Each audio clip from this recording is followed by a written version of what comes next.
기원전 8세기의 고대 그리스의 작가 호메로스는 일리아스라고 하는 서사시를 썼습니다. 일리아스에는 그리스 연합군과 트로이아군의 전쟁을 다루고 있습니다. 그리스 연합군에서 최고로 힘이 센 아킬레우스와 트로이아군의 장군 헥토르가 전쟁을 하는 그런 장면이 나옵니다. 힘에 있어서는 헥토르는 아킬레우스보다 못하지만 헥토르는 나라와 가족을 위해 아킬레우스와 싸우러 나가는 장면이 나옵니다.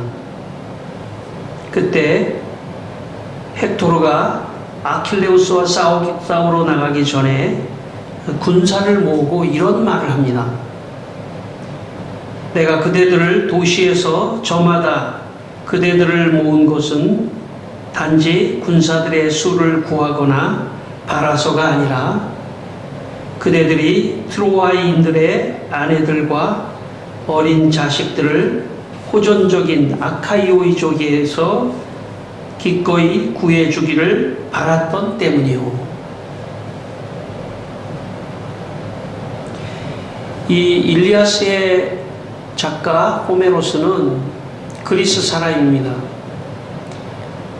그리스 사람이라면은 아킬레우스를 더 좋게 표현을 해야 되는데, 비록 아킬레우스가 힘이 세지만 아킬레우스보다는 상대편의 적장인 헥토르를 더 좋게 표현하고 있습니다.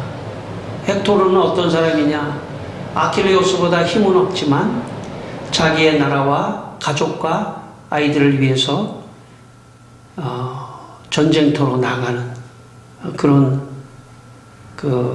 헥토르를 오히려 더 훌륭하게 평가하고 쓰고 있습니다.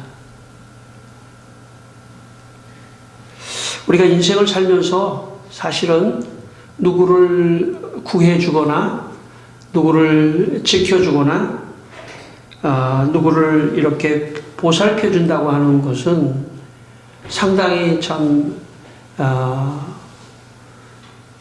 중요한 일입니다. 의미가 있고 가치가 있고 중요한 일입니다. 누군가를 위해서 구해주고 지켜준다는 것은 참 위대한 일이며 또 가치 있는 일이고 의미 있는 일이고 또 용기 있는 일입니다. 그래서 우리가 인생을 살면서 누군가를 이렇게 지켜주기 위해서 혹시 자기 희생이 있을 수도 있겠죠. 누군가를 지키는 과정에서 자기 희생이 있을지 모르지만 그러나 그런 삶이 더 의미 있는 삶이라는 그런 말씀입니다. 저는 우리 모두의 인생이, 여러분 각자의 인생이 살면서 누군가를 구해주고 지켜주고 도와주고 하는 의미 있는 인생이 되기를 바랍니다. 이 성탄절은 그런 의미 있는 인생을 사신 예수님을 오늘 우리가 배우려고 하는 것입니다. 예수님은 이 세상에 오셔서 의미 있는 일을 하셨습니다. 다른 사람을 구해주고 다른 사람을 지켜주는 의미 있는 일을 하셨습니다. 그래서 예수님이 오셨고 우리는 인생에 누구를 우리의 인생의 모델로 생각하냐면 예수님을 우리의 모델로 생각하며 살아가는 것입니다. 여러분, 예수님께서 요한복음 17장 12절에 이런 말씀을 하셨습니다. 내가 그들과 함께 있을 때에 내게 주신 아버지의 이름으로 그들을 보존하고 지켜주실 것입니다. 내게 주신 아버지의 이름으로 그들을 보존하고 지키었나이다. 그러니까 예수님께서 이 세상에 오셔서 하나님의 이름으로 다른 사람을 보존하고 지켜줬다는 것이죠.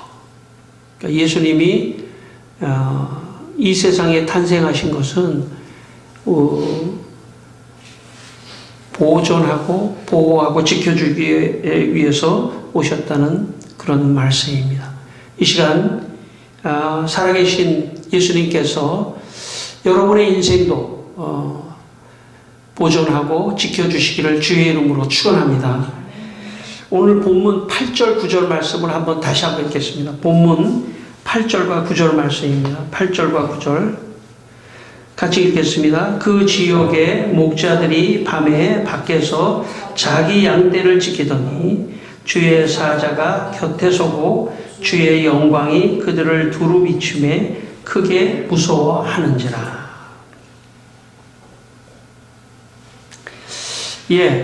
여기에 보면 목자들이 밤에 밖에서 양떼를 지키고 있을 때 주의 사자가 나타나서 두려워하지 말라 그렇게 말하면서 너희에게 참 주의 영광이 그들을 비추고 천사가 이제 예수님의 탄생의 소식을 알리는 그런 내용입니다. 근데 여기에 밤에 밖에서 양떼를 지켰다는 말이 의미 있는 말입니다. 원래 그 양떼는 늑대들이 그 양떼를 공격하는 그 시점이 밤이에요, 밤. 그래서 밤에 특별히 목자가 양떼를 지켜줘야 합니다. 그렇기 때문에 지금 양들이 밖에 있고 목자들이 양수만큼 있는 건 아니거든요. 그렇지만 목자들이 있어서 돌아다니면서 양떼들을 그 밤에 지켜주고 있어야 늑대들이 그 공격을 하지 않는 것입니다. 2017년 12월 8일 프랑스 동남부에 양을 사육하는 레이피라고 하는 어떤 분이 계셨는데 그분이 말하기를 지난밤 늑대에게 150마리 양떼 중에 15마리를 잃었다면서 괴로운 마음을 전하는 그런 신문 보도가 있었습니다. 늑대는 주로 밤에 양을 공격합니다. 그래서 밤에도 목자가 양떼를 지키지 않으면 늑대들에 의해 양떼들이 목숨을 잃게 되는 그런 일이 벌어지게 됩니다. 그래서 오늘 밤에 이 밤에 목자들이 밤에 양떼를 지켰다는 것입니다. 저는 전방에서 군대 생활을 했는데요. 전방 훈련사단에서 군대 생활을 했는데 훈련사단이라는 거는 매일 훈련만 합니다. 훈련만. 그래서 이제 늘 훈련을 하고 있다가 이제 혹시 전쟁이 일어나면은 바로 이제 투입이 될 수 있도록 그렇게 해서 늘 훈련만 하는데 그 훈련 중에 제일 어려운 훈련은 뭐냐면 행군을 하는 거예요. 행군. 근데 그 행군은 보통 보병 부대는 그냥 군장 하나만 메고 이제 행군을 하는데 물론 그 군장도 한 4-5kg 합니다. 근데 훈련할 때는 그 군장 안에 내용을 다 빼고 그 안에다가 가볍게 이제 다니는데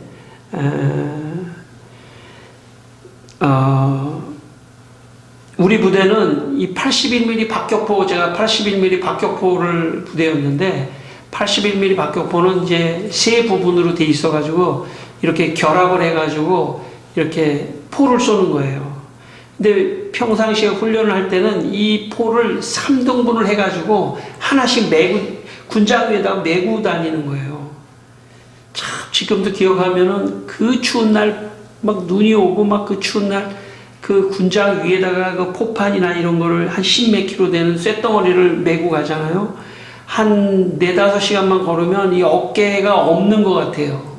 이 어깨가 없는 정도로 이게 피가 안 통하고 그런 고통의 그 훈련이 있습니다. 그래서 저녁에 출발해서 정말 한 12시간 정도 아침, 원래 행군은 저녁에 하거든요. 저녁 한 6시에 출발해가지고 아침 새벽 한 6시, 한 12시간 정도를 걸어가지고 이제 오는 그런 코스인데 제가 신병으로 처음 들어갔는데 군장도 막 고참들은 그 안에 있는 내용을 막 빼고 베개를 막 집어넣고 해가지고 부푼 거 같이 하는데, 이 쫄병이니까 그냥 고지고대로 거기다가 다 내용물도 넣고 그 위에다가 포판을 얹어서 가는데, 한 2시간 가니까 정신이 없더라고요. 한 3시간 가니까 정신을 거의 잃어버릴 것 같아요. 그리고 그냥 너무 그냥 막 막 목이 말라가지고 제 수통에 있는 물을 막 그냥 벌컥 사실은 조금씩 먹어야 되는데 1시간에 조금씩 먹고 가야 되는데 그걸 벌컥 막 먹어서 다 먹었어요. 내가 한 2-3시간 만에. 근데 이제 막 계속 가는데 한 5시간이 넘으니까 거의 정신을 잃어버리겠더라고요. 물을 먹어야 되는데 물이 없으니까 막 어쩔 줄 모르고 막 제가 가고 있었습니다. 다음에 쓰러지자, 요 다음 뽀에는 쓰러지자, 요 다음 뽀에는 쓰러지자 하면서 그렇게 가고 있었는데 정말 쓰러질 것 같더라고요. 그런데 그때 우리 분대장이 우리 소대 분대장이, 나의 분대장이 한 8명, 9명을 이렇게 거느리는 분대장이 갑자기 행군의 대열에서 이탈을 하더니 계곡으로 막 내려가는 거예요. 계곡. 제가 강원도에서 이제 군대 생활을 했는데 계곡에 내려갔는데 거기 계곡에 내려간다는 얘기는 물이 흐르는 거예요. 근데 그때만 해도 그냥 계곡에서 내려오는 물을 그냥 막 먹었던 그런 때예요.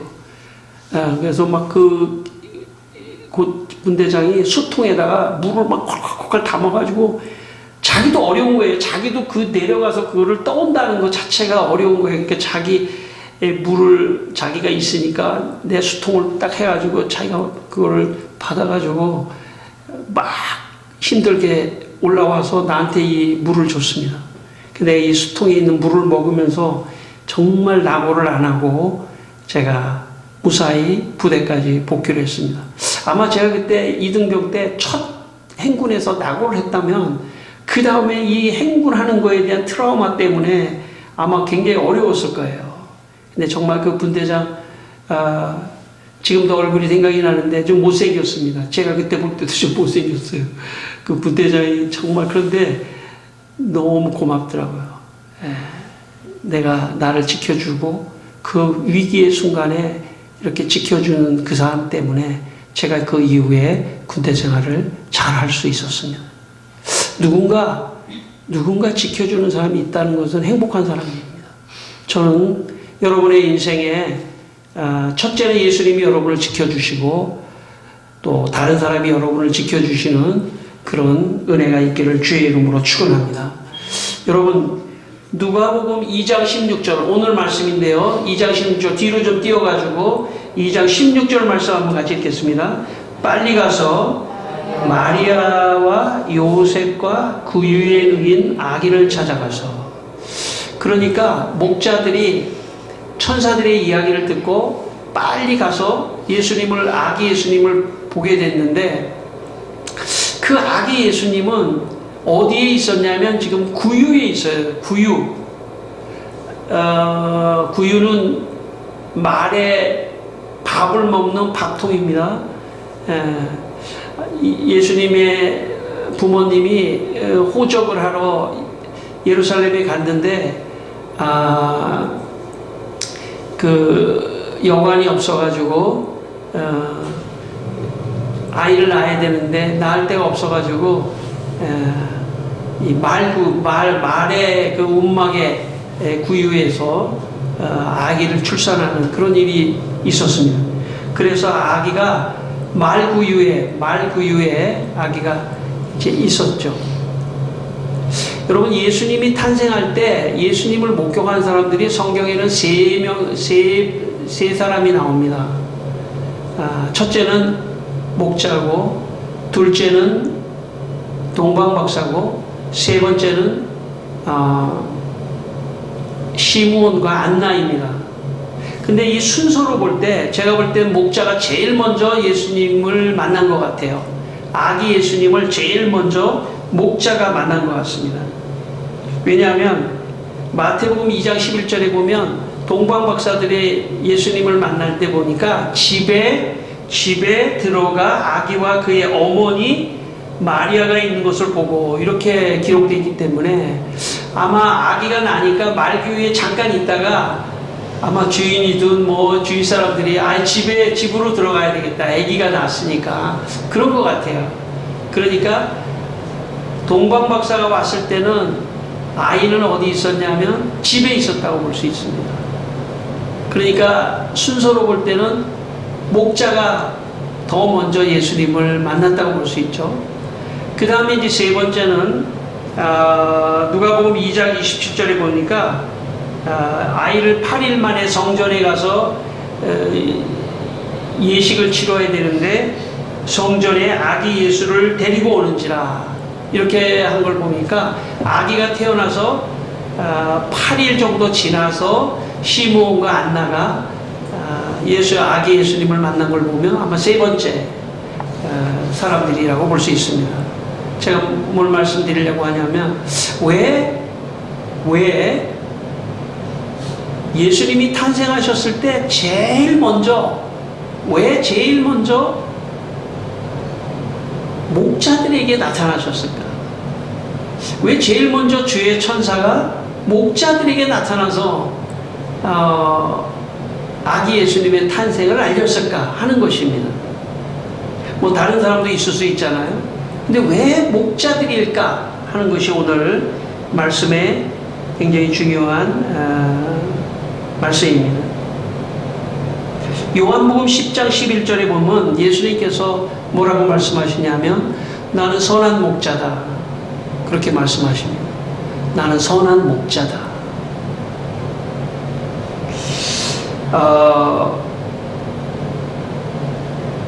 그러니까 목자가 지금 양떼를 밤에 지키고 있었지 않습니까? 그러니까 이것은 예수님의 앞으로의 미래에 예수님이 하실 사역의 상징적인 행동이라고 볼 수가 있습니다. 그러니까 예수님이 선한 목자로 오셔서 마치 목자가 늑대들에 의해서 양떼를 밤에 보호하듯이 예수님이 이 세상의 악한 사탄과 악한 세상의 죄 가운데 우리를 보존하시고 지켜주시기 위한 선한 목자로서 우리 가운데 오셨다는 것을 상징적으로 보여주시기 위해서 목자들에게 나타났다. 그렇게 말할 수가 있습니다. 왜냐하면 예수님의 사역은 마치 목자가 양떼를 지키는 것처럼 그런 사역을 하셨기 때문에 그렇습니다. 그렇기 때문에 예수님의 사역에는 이미지적으로 목자의 이미지가 있는 것입니다. 목자가 양을 돌보듯이 양을 지키듯이 우리들을 지켜주신다 하는 의미로 목자가 있기 때문에 목자에게 제일 먼저 나타나셨다고 볼 수가 있습니다. 10절과 11절을 읽겠습니다. 10절과 11절을 읽겠습니다. 10절과 11절 같이 읽겠습니다. 천사가 이르되 무서워하지 말라. 보라 내가 온 백성에게 미칠 큰 기쁨의 좋은 소식을 너희에게 전하노라. 오늘 다윗의 동네에 너희를 위하여 구주가 나셨으니 곧 그리스도 주시니라.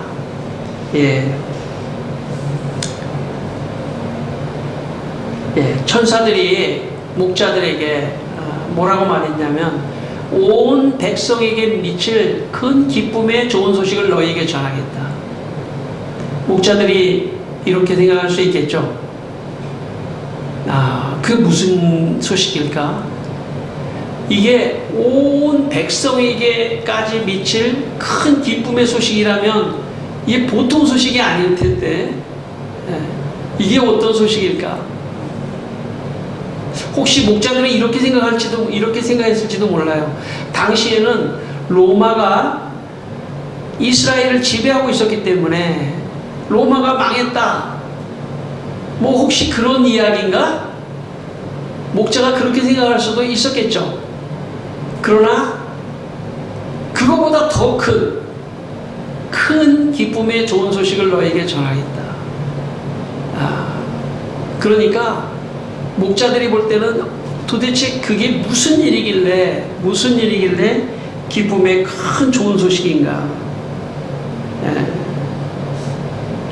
왜냐하면 아기 예수님을 결국 만나게 되는데 그 아기 예수님은 어떤 분이냐면 선한 목자로서 온 이스라엘 백성들을 보존하고 지켜주시고 고쳐주시고 구원하시고 도와주시는 그런 분이기 때문에 실질적으로 예수님이 큰 기쁨의 좋은 소식이라는 그런 것입니다. 결과적으로 볼 때 목자들은 그게 뭔가 했지만 세월이 지나서 예수님의 사역을 보니까 예수님이 정말 기쁨의 좋은 소식이구나 하는 것을 목자들이 알게 되었다는 것입니다. 19세기 스위스의 종교개혁자 치빙글리는 자기 교회 성도 가운데 노동을 하고 힘이 들어서 사순절 금식 기간 동안에 소세지 2개를 먹었다고 로마 가톨릭 교회의 법령에 의해서 고발을 당했습니다. 종교개혁이 일어나기 전에 로마 가톨릭 교회는 사순절 기간이 있습니다. 부활절 전에 그 사순절 기간에 반드시 금식을 하도록 법령을 만들었습니다. 그리고 금식뿐만 아니라 금식하는 기간에 절대로 먹어서는 안 되고 또 특별히 고기를 먹어서는 안 되는 그런 법령을 만들었습니다. 그런데 이 치빙글리가 그때 당시도 로마 가톨릭 사제였죠. 자기 성도 가운데 노동을 하는 사람이 있었습니다. 노동을 하니까 아무래도 육체적 힘을 쓰니까 좀 고기를 먹고 싶었던 것 같아요. 근데 마음껏 고기를 먹은 것도 아니고 소세지 2개를 먹었는데 그게 문제가 돼서 고발을 당했습니다. 이때 치빙글리가 그 사건으로 인해서 종교개혁이 일어나요. 스위스에서. 이들을 지켜주고 변호하고 구해주다가 이게 확산이 돼서 종교개혁이 일어납니다. 이건 잘못된 법이다. 이것은 성경이 가르치는 사상이 아니다 하면서 이제 종교개혁이 일어나는데 그때 치빙글리가 한 유명한 말이 있습니다. 치빙글리가 이렇게 말을 합니다. 치빙글리는 뭐라고 말하냐면 금식 기간 중에 고기류를 먹은 사람들은 결코 못된 사람들이거나 또는 망가진 불황자들이 아니라 선한 양심을 가지고 있으며 존경받아온 사람들이기 때문입니다. 만약 여기서 내가 침묵을 지킨다면 나는 매우 나쁜 사람이고 자신의 이익만을 챙기는 게으른 목자이며 또한 나를 믿는 양들을 죽도록 내버려 두는 사람이고 약한 사람들을 강건하게 만들지 못하는 사람이며 강한 사람들조차 보호해주지 못하는 목자가 됩니다.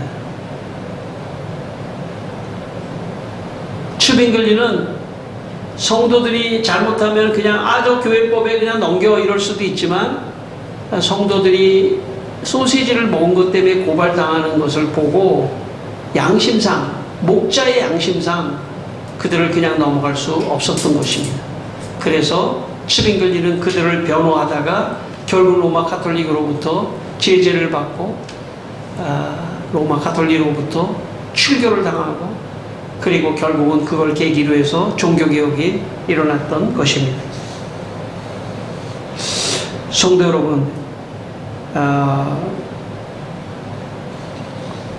치빙글리의 이런 마음은 어디서 왔을까요? 치빙글리의 이런 마음은 예수님으로부터 온 것입니다. 예수님이 선한 목자로서 나타났을 때 그 당시에 예수님 시대에도 어떤 문제가 생겼냐면 유대교 바리새인들이 특별히 종교법을 만들어 가지고 사람들을 종교적으로 억압을 했습니다. 그래서 사람들은 너무나 종교적으로 힘들고 어렵고 곤란한 그 상황을 맞이하게 됐습니다. 여러분, 법이라고 하는 게 좋지 않은 법으로 사람들을 억압할 수 있어요. 근데 그거보다 더 사실은 곤란한 법이 있는데 그것은 뭐냐면 종교법이에요. 종교법. 하나님을 들어서 무엇인가 종교적인 제재를 가하는 이것이 더 무섭습니다. 그래서 정치와 종교가 일치된 나라, 뭐 이슬람권 같은 나라는요, 이게 법보다는 신법이 더 위에요. 일반 법보다는 신법이 더 위기 때문에 우리 선교사님들이 가가지고 조금만 잘못해도 막 그냥 순교를 당하는 그런 정말 무시무시한 법입니다. 이 종교법이라는 게 더 무서운 거예요. 그래서 중세 이런 종교법에 의해서 참 마녀 사냥을 하고 하는 그런 것들 때문에 종교개혁이 일어난 것이죠. 츠빙글리도 마찬가지입니다. 츠빙글리도 이렇게 가서는 안 된다. 목자가 양을 지켜줘야 되고 양심상 목자가 양을 보호하고 지켜야 되는데 내가 사제를 다 그만두는 한이 있더라도 양들을 지키겠다. 이거 예수님의 정신이죠. 예수님이 그렇게 해서 십자가에 달리신 겁니다. 예수님이 양들을 지키고 보호하다가 어떻게 보면은 참 정치범으로 몰려서 십자가에서 돌아가셨죠. 그러나 하나님께서 예수님을 부활시키심으로 예수님께서 부활하신 것입니다. 어쨌든 선한 목자 되신 예수님의 그 정신을 이어받은 츠빙글리는 성도를 보호하는 그런 일을 했습니다. 여러분, 오늘도 예수님을 생각할 때, 오늘 성탄 주일날 예수님을 생각할 때 예수님은 어떤 분이신가? 선한 목자입니다. 예수님은 오늘도 살아계셔서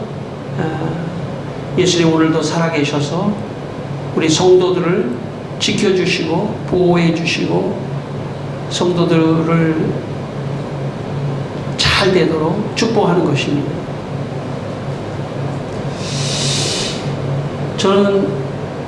저도 목회를 하면서 도대체 성도들에게 어떻게 목회를 해야 되는 건가?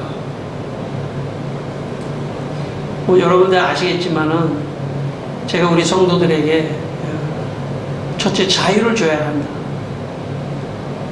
예수님이 하신 것은 성도들에게 자유를 줬던 거예요. 바리새인들에게 그 종교법은 자유를 억압하는 거라면 반대로 예수님은 자유를 주신 거예요. 그래서 진리가 너희를 자유케 하리라 말씀하시지 않았습니까? 예수님 자유를 주신 분이에요. 그래서 제가 우리 성도들에게 자유를 드리려고 그렇게 많이 생각합니다. 두 번째는 성도를 잘 지키기 위해서는 기도해 줘야 된다고 생각해요. 목사는 아무것도 성도들에게 요구하지 않아야 된다고 생각하는 사람입니다. 제가 너무 요구 안 하니까는 사람들이 조금 느슨한 감이 없지 않지만 저는 그게 맞다고 생각해요. 교회는 사회가 아닙니다. 교회는 무슨 장사하는 것도 아니고요. 비즈니스 하는 것이 아니에요. 교회는 영혼을 다루기 때문에 이렇게 기도해줘서 교인들을 보호하는 거죠. 저는 기도할 때 꼭 이렇게 기도합니다. 하나님, 오늘도 천군과 천사를 우리 성도들에게 보내주셔서 안전하게 지켜주시고 도와주십시오. 여러분, 제가 지킬 수 있는 게 아니잖아요. 그죠? 하나님이 지켜주셔야 되잖아요. 그렇게 기도하고 또 하나는 뭐냐면 성도들을 지키는 방법은 하나 뭐냐면 말씀을 잘 준비하는 거예요. 사람이 오든 안 오든 있든 없든 말씀을 잘 준비하고 여러분 설교 말씀 늘 제가 말씀하지만은 저는 설교 말씀을 주님이 한 달락을 주시도록 기도하면서 원고를 한 10시간 이상을 쓰면서 토요일 같은 날은 그러면서 제가 생각하는 건 뭐냐면 하나님, 제가 부족하지만 성도들을 지키는 방법은 말씀으로 성도들을 하나님께서 지켜주시는데 저를 통해서 하시는 그 말씀이 성도들을 지켜주게 하려면 제가 말씀을 잘 전해야 됩니다. 그래서 말씀을 통해서 성도를 지키는 것이 저의 사명이라고 생각합니다. 왜냐하면 이 땅에 예수님을 대신해서 목사가 성도들을 지켜줘야 돼요. 성도들을 어떤 형식이든지 잘 되고 축복받고 잘 될 수 있도록 지켜주는 것, 그게 사명이라고 생각합니다. 교회를 부흥시키는 것도 사명이 아니에요. 목사에게는 무슨 다른 게 아닙니다.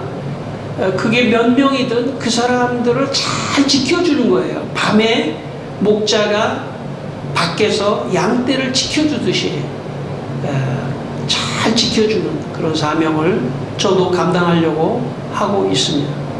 여러분 각자도 여러분의 삶의 자리에서 부모는 자녀를 지켜주고 또 여러 가지를 지켜주는 그런 보호해주고 지켜주는 그런 삶을 살아야 된다고 생각합니다. 여러분, 예수님께서 마지막으로 16절 18절 읽고 제가 마지막 말씀하고 하겠습니다. 16절 18절 빨리 가서 마리아와 요셉과 그 위에 누인 아기를 찾아서 보고 천사가 자기들에게 이 아기에 대하여 말한 것을 전하니 듣는 자가 다 목자들이 그들에게 말한 것들을 놀랍게 여기되. 목자가 가서 이제 예수님이 우리에게 큰 기쁨의 좋은 소식을 전할 것이다. 그렇게 이제 전했잖아요. 그리고 예수님은 이제 이분은 정말 큰 기쁨의 좋은 소식을 전할 것이다 라고 그랬는데 여러분, 예수님은 어떤 사역을 하셨냐? 예수님의 사역을 제가 한번 요약해 보겠습니다. 여러분, 예수님이 바닷가에 나오셔서 밖에 나오신 거죠. 바닷가에 나오셔서 고기를 잡는 어부들을 부르시고 들에서 산에서 모든 앓는 자, 각종 병에 걸려 고통을 당하는 자, 귀신 들린 자, 간질하는 자, 중풍병자를 고쳐주셨습니다. 나병 환자를 고쳐주시고 무덤가에서 귀신 들린 자를 고쳐주시고 죽은 자를 살려주시고 맹인의 눈을 뜨게 하시고 말 못하는 벙어리를 고쳐주시고 배고픈 사람들을 위해 보리떡 5개와 물고기 2마리로 5,000명을 먹이셨습니다. 따돌림 당하던 세리와 죄인들을 만나주시고 12의 혈루증 걸린 여자를 고쳐주시고 당시 무시당하던 어린이를 축복하시고 복음의 말씀을 가르쳐주시고 당시에 사람으로 취급받지 못했던 종의 신분을 가진 백부장의 종을 고쳐주시고 당시 가장 불쌍히 여김을 받은 과부의 아들을 살려주시고 가난한 자에게 용기를 주시고 과부의 기도에 응답하시고 세리의 기도를 받아주시고 세리장 삭개오를 받아주시고 유대인들이 상대하지 않은 사마리아 사람, 그것도 사마리아 여자를 상대하시고 돌에 맞아 죽을 뻔한 간음한 여자를 지켜주시고 죽은 나사로를 살려주시고 제자들의 발을 씻겨주셨습니다. 이 외에도 예수님은 더 많은 일을 하셨습니다. 그럴 때 여러분, 온 백성들이 어떻게 생각하겠습니까? 기쁨의 좋은 소식을 우리에게 전하시는 분이군요.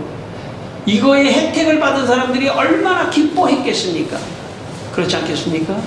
그러므로 여러분, 기쁨의 좋은 소식을 예수님이 가지고 오셨습니다. 그런데요, 이 예수님은 그 옛날에만 그렇게 하신 분이 아닙니다. 오늘도 예수님은 살아계셔서 여러분 각자를 마치 복음서에서 예수님께서 다른 사람들을 보존하고 구해주고 지켜준 것처럼 여러분도 지켜주신다는 것을 믿으시기를 주의 이름으로 축원합니다. 우리 함께 기도하겠습니다. 이 시간 다 같이 한번 기도하겠습니다. 살아계신 하나님 아버지, 살아계신 하나님 아버지, 오늘 우리에게 성탄의 놀라운 소식을 주신 것을 감사합니다. 또 예수님이 지켜주신 것도 감사하고 우리 성도들을 지켜주신 것을 감사합니다. 사랑하는 주님, 그 옛날에 많은 사람을 지켜주셨듯이 우리 성도들을 지켜주시고 도와주시옵소서. 하나님 아버지, 선한 목자 되신 예수님이 세상에 탄생하신 것을 감사합니다. 예수님께서 우리 성도들을 구원하시고 지켜주셔서 우리 성도들이 일평생을 큰 기쁨의 좋은 소식을 들으며 살게 하여 주시옵소서. 예수님의 이름으로 기도드리옵나이다. 아멘.